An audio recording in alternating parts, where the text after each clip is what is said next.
اہمیت دولت اور حکومت میں نہیں، اہمیت ذات پات میں نہیں، اہمیت انگلش اور اردو تعلیم میں نہیں، اہمیت قبیلوں اور شاخوں میں نہیں، اہمیت رنگ و روپ میں نہیں، کالے گورے میں نہیں، اہمیت صرف اور صرف پرہیزگاری میں ہے۔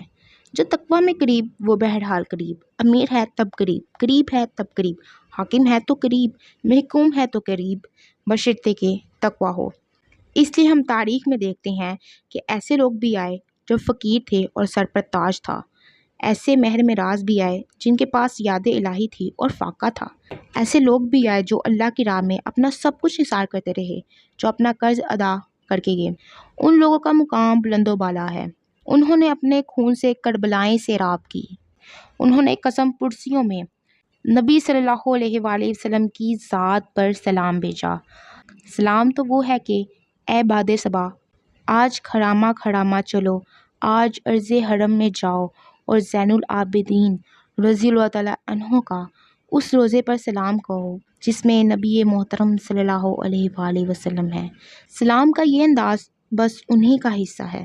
ان لوگوں کی قربانیاں حصول ولایت کے لیے نہیں تھی، وہ تسلیم و رضا کے لوگ تسلیم و رضا ہی کے لیے رہے اور تسلیم و رضا ہی کے لیے رخصت ہوئے۔ اس دنیا میں حق کا سفر کتنا آسان ہے اس کا اندازہ نہیں ہو سکتا۔ بس صرف حق کو باطل کا لباس نہیں پہنانا اور جہاں حق بات کرنے کا وقت آ جائے وہاں حق بات کو چھپانا نہیں۔ جو چیز اپنے لیے پسند کرتے ہو وہی تمہارے بھائی کی ضرورت ہے، اسے دو، اور بھائی کو تکلیف میں چھوڑ کر راحت قد آباد کرنے والے اندازہ لگائیں اس آدمی کی نادانیوں کا جو اپنے بھائیوں کو دوزخ میں پہنچا کر جنت میں جشن منانا چاہتا ہے۔ ایسی جنت سے تو بہتر تھا کہ وہ اپنے بھائیوں کے پاس ہی رہتے یا انہیں اپنے پاس بلاتے۔ اللہ اپنے حبیب صلی اللہ علیہ وآلہ وسلم کی امت پر عذاب تو نہیں ڈالے گا، لیکن درجات حاصل کرنے کے لیے ضروری ہے کہ ہر آدمی اس بات کا خیال رکھے کہ حضور اکرم صلی اللہ علیہ وآلہ وسلم کی امت کا کوئی فرد پریشان نہ رہے۔ انسانوں کو خوش کرنے کی بجائے اپنے مولا کو خوش کیا جائے۔ صداقت فکر کا ہونا بہت ضروری ہے صداقت عمل کے لیے۔ ہر انسان اپنے اپنے ماحول میں صادق ہو جائے تو حق کا جلوہ صداقت کے روپ میں ہر طرف جلوہ گر ہو جائے گا۔ کچھ کمی ہم ہی میں ہے، ورنہ وہ جلوہ تو قدم قدم مظہر اور عیاں ہے۔ تکلیف دینا چھوڑ دو، بخش دو سب کو، اپنی بخشش طلب کرو، اس کو پانے کے ایک دن میں ہزاروں انداز ہو سکتے ہیں۔ عدم شرط ہے، توبہ کر لی جائے تو ایک اچھے وقت کا آغاز ہو سکتا ہے۔ عمر 100 کی گزری ہے، اب بقیہ کم از کم بیدار رہنے کی تمنا میں گزاری جائے۔ کہتے ہیں کہ اگر صرف باوضو ہو کر انسان سو رہے تو نیند کا عرصہ بھی عبادت گنا جائے گا۔ اس کی تلاش میں پہلا قدم ہی آخری قدم ہے۔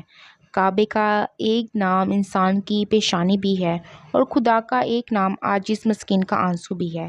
بے بس کی آنکھ سے ٹپکنے والا آنسو کتنی عبادتوں سے فوقیت لے جاتا ہے۔ اپنا خدا اپنی ایمانداری سے آپ حاصل کرو، اپنے مالک کو اپنی صداقت سے اپنے دل میں پاؤ۔ اس نے کہہ دیا کہ میں تمہاری سانسوں میں ہوں، تم جہاں ہو میں وہاں ہوں۔ اپنے آئینے میں جھانکو، یعنی اپنے دل میں جھانکو، میں وہاں ہوں گا۔ اور جس طرح آئینے کے سامنے جانے سے یہ معلوم ہوگا کہ جب ہم سامنے ہوں تو وہ عکس بن کر سامنے آ جاتا ہے، ہم آگے ہوں وہ آگے آ جاتا ہے، ہم پیچھے ہٹیں وہ پیچھے ہٹ جاتا ہے، ہم سامنے سے ہٹ جائیں تو وہ سامنے نہیں رہتا۔ اب یہاں یہ غور طلب بات ہے کہ جب ہم اس کے قریب ہوتے ہیں وہ اور قریب ہوتا ہے، ہم کیوں نہ اس کے قریب تر ہو جائیں۔ اس مقام پر ذاکر اور مذکور ذکر میں اکٹھے ہو جاتے ہیں، دونوں قریب اور دونوں جدا، وہ کہاں اور ہم کہاں۔ یہی مقام ہے اس کو پانے کا۔ اس کی یاد میں اپنے آپ کو بھول جاؤ، اس کی تلاش میں ارد گرد سے بے نیاز ہو جاؤ، اس کے حصول کی راہ میں کسی دشواری کو دشوار نہ کہو۔ وہ دور ہے لیکن وہ بڑا قریب ہے، بس ایسے ہی جیسے سورج، وہ بہت دور ہے لیکن دھوپ ہمارے بہت قریب ہے۔ اس کا جلوہ ہی تو درکار ہے۔ ذات سے ذات کا وصال امکان سے باہر ہے، جلوے سے تلاش کا وصال ہو سکتا ہے۔ تم تلاش بنتے جاؤ، جلوہ خود ہی حاصل تلاش بن جائے گا۔